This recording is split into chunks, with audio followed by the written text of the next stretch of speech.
السلام عليكم بفكرة جديدة وكمان مميزة جدا. النهاردة هنعمل أجمل ولذ وأروع تحلية المهلبية. هنعمل النهاردة بطريقة سهلة جدا وكمان مكونات أبسط ما يكون. قوامها كريمي وناعم جدا، والسر هيكون معانا في مكون واحد بس. وغير كده كمان النهاردة هنعملها إن شاء الله بثلاث طبقات كلهم كده أجمل من بعض، وكمان نعمل فاكهة كده كلنا بنحبه. سهلة وبسيطة بس الشكل والطعم خطير جدا. وكده كمان والأهم جدا إن هي في دقايق معدودة كده هتكون جاهزة معاكي، يعني ولا بتاخد وقت ولا مجهود. قبل ما نبدأ بقى عايزين اللايك الجميل للفيديو وكمان الاشتراك في القناة لو لسه مش مشتركين وتفعيل زر الجرس علشان يوصل لكم كل الإشعارات الجديدة. تعالوا بقى نبدأ. هنسمي الله. أول حاجة بقى هنجهزها أول طبقة معانا هتكون طبقة لذيذة جدا كده من مهلبية البرتقال، وعلشان نجهزها هحتاج ليها معايا هنا كزرولة هضيف فيها معايا هنا كوبايتين ونص من عصير البرتقال الفريش.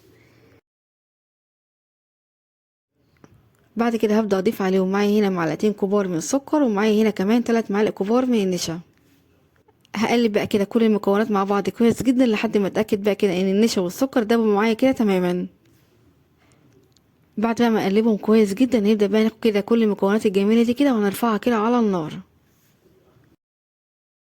اهم حاجه هنا بقى في المرحله دي او الخطوه دي ان احنا كده اول ما نرفعها على النار نفضل نقلب فيها كده تقليب مستمر بالشكل ده، علشان طبعا كده الخليط ما يكلكعش معانا.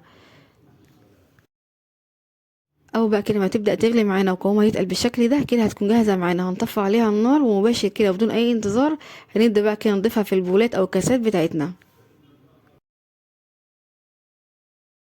نجيب بقى كده اي اطباق او اي كاسات موجوده عندنا ونبدا بقى كده نضيف فيها المهلبيه اللذيذه دي. بصوا بقى هنا معايا ما شاء الله القوام ناعم وكريمي قد ايه. بجد يا جماعه سهله جدا وبسيطه بس النتيجه بتاعتها ممتازه. الطعم بقى كمان مش قادره اقول لكم كان عامل ازاي. ده كده هيكون شكلها معانا بعد ما ضفتها كلها ما شاء الله. اسيبها بقى كده لحد ما تهدى معانا تماما، وتعالوا نشوف الخطوه معانا الجايه هتكون عباره عن ايه.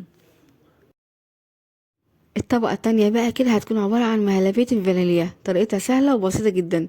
علشان نجهزها نحتاج ليها معايا هنا كزرولة هضيف فيها معايا هنا كوبايتين من الحليب أو اللبن. هضيف معاهم حوالي كده 3 معالق كبار من السكر، وكمان معايا هنا 3 معالق كبار من النشا، ومعايا كمان معلقة من الدقيق، ومعايا معلقة كده كبيرة من كريم شانتيه البودر الخام بدون سكر. كريم شانتيه هنا يا جماعة بيدي طعم وقوام حلو أوي للمهلبية. بشكل بسيط بقى كده هقلب المكونات الجميله دي حوالي كده دقيقه لحد ما اتاكد كده ان كلهم كده اندمجوا مع بعض قبل ما ابدا كده ارفعها على النار.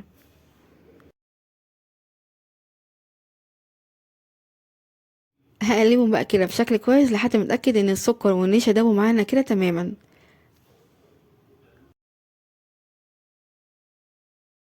اهو بقى كده مرفعهم على النار هفضل اقلب فيهم بقى كده تقليب مستمر، يعني مش هشيل ايدي منها خالص لحد كده ما الخليط يكون معايا بالشكل الجميل ده. الهدف من هنا يا جماعه ان احنا نقلب فيها تقليب مستمر علشان كده ما تكلكعش معانا. اهو بقى ما تبدا تغلي وقوام يتقل معانا بالشكل ده هنطفي عليها النار. الخطوه دي بقى كده ان انا اضيف لها كده معلقه صغيره من فانيليا هتديها طعم وريحه حلوه قوي. وكده اجمل مهلبية فانيليا بقت جاهزه معانا. مباشر بقى كده على طول وبدون اي انتظار هنجيب بقى المهلبية اللذيذة بتاعتنا ونبدأ نضيفها كده على مهلبية البرتقال بالشكل البسيط ده. بصوا بقى هنا معايا ما شاء الله قوامها ناعم وكريمي قد ايه. بعد كده بقى نسيبها كده لحد ما تهدى او تفرد معانا تماما، وهنشوف بقى الخطوة الجاية هتكون عبارة عن ايه. الخطوة الجاية بقى كده ان انا هجهز كده طبقة بسيطة جدا من مهلبية بودرة الزعفران، لونها حلو وكمان طعمها مميز. علشان اجهزها محتاج ليا هنا معايا هنا كوباية من المية. هضيف عليها معلقة كده كبيرة من النشا وكمان معلقة كبيرة من السكر.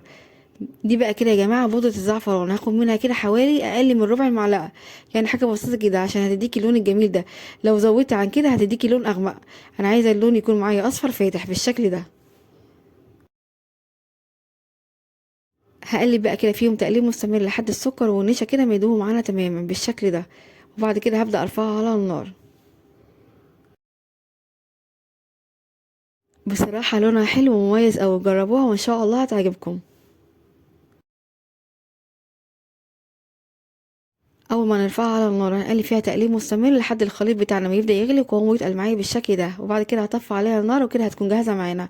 الخطوه الاخيره بقى كده ان انا اضيف لها كده معلقه صغيره من فانيليا. هقلبها بقى كويس جدا وكده هتكون جاهزه معانا. قبل ما ابدا بقى كده اضيفها على طبقه الفانيليا، هبدا كده اضيف طبقه بسيطه جدا جدا من شرايح الموز بالشكل ده. كان معايا هنا موزتين قطعتهم شرايح بسيطه بالشكل الجميل ده. بعد ما ضفت بقى كده كل الموز، هبدا اضيف كده طبقه مهلبيه الزعفران او بودره الزعفران بشكل بسيط زي ما حضراتكم كده شايفين. بصوا بقى هنا معايا ما شاء الله القوام واللون عامل ازاي. هنبدا بقى كده نضيفها على الاطباق بشكل بسيط زي ما حضراتكم كده شايفينها معانا. بعد بقى ما نضيفها هنسيبها بقى كده لحد ما تهدى او تبرد معانا تماما، وكمان ممكن ندخلها كده التلاجة لحد وقت التقديم وبألف هنا. وده كده بقى هيكون الشكل النهائي للاطباق او الكاسات بتاعتنا. بجد ما شاء الله تناسق الالوان هايل جدا. بصوا بقى هنا معايا ما شاء الله 3 طبقات شكلهم حلو قد ايه. من حاجات كده بسيطة وموجودة كده عندنا في البيت، عملنا كده أجمل وألذ تحلية. كل اللي يشوفها كده هيقول كده متعوب عليها. بجد ما شاء الله. بصراحة من أجمل وألذ الحلويات بجد اللي ممكن نجربها، سهلة وبسيطة في مكوناتها وكمان في طريقة التحضير. بس الشكل بقى والطعم خطير جدا، لازم تجربوها كده بنفسكم علشان تشوفوا النتيجة. تعالوا بقى كده ناخد كده معلقة كده مع بعض علشان نشوف كده الطبقات ما شاء الله بجد متناسقة مع بعض قد ايه. ده غير بقى كمان الطعم هايل جدا. بصوا بقى الجمال ما شاء الله، قوامها ناعم وكريمة قد ايه. يلا بقى كده جربوها بنفس الطريقة ونفس الخطوات وان شاء الله هتعجبكم. اسيب ليكم بقى كده مكونات الوصفة كلها مكتوبة في الوصف تحت الفيديو. بالهنا والشفا مقدما لكل يجربها. وبكده فيديو النهارده يكون خلص معاكم. اتمنى بجد فيديو النهارده وصفة النهارده تكون عجبتكم واستفدتوا منها. لو عجبكم بقى فيديو النهارده وصفة النهارده، ما تنسوش اللايك والشير الجميل للفيديو ده كده على طول علشان يوصل لاكبر عدد من الناس. وكمان الاشتراك في القناه لو لسه مش مشتركين، وتفعيل زر الجرس علشان يوصل لكم الاشعار بكل الوصفات الجديده.